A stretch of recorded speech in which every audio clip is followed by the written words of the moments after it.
Uzun illər idi, mənim sol çiynimdə ağrı, sonradan da boynumda ağrılar yaranmışdı. Əziz izləyicilər, növbəti pasientimiz Axundova Sevanə xanım 30 yanvarda bizə müraciət edib. Bizə müraciət elədiyi vaxtı baş boyun ağrısı, çiyində ağrı, sol çiyində, qollarda gücsüzlük, köp, qəbizlik və biz 10 seans təyin elədik.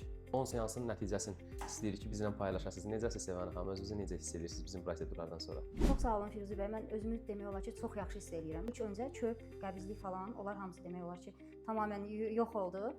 Sonra bədənimdə çox dəyişiklik hiss edirəm. Hər gəldikcə, bura davamlı gəldikcə mən özümdə çoxlu dəyişikliklər hiss elədim. Mənim demək olar ki, uzun illər idi, mənim sol çiynimdə ağrı, sonradan da boynumda ağrılar yaranmışdı. O ağrılar demək olar ki, tamamilə keçib gedib, heç bir ağrıdan əsər əlamət qalmayıb da demək olar ki. Özümü çox belə enerjili, çox pozitiv, çox rahat hiss edirəm. Sizə çox-çox təşəkkür edirəm. Yaxşı ki, bura gəldim, yaxşı ki, sizləri tanıdım. Yəni çox razıyam sizdən də, sizin yanınızda çalışan işçilərdən də hamısından çox-çox razıyam. Hamınıza çox-çox təşəkkür edirəm. Çox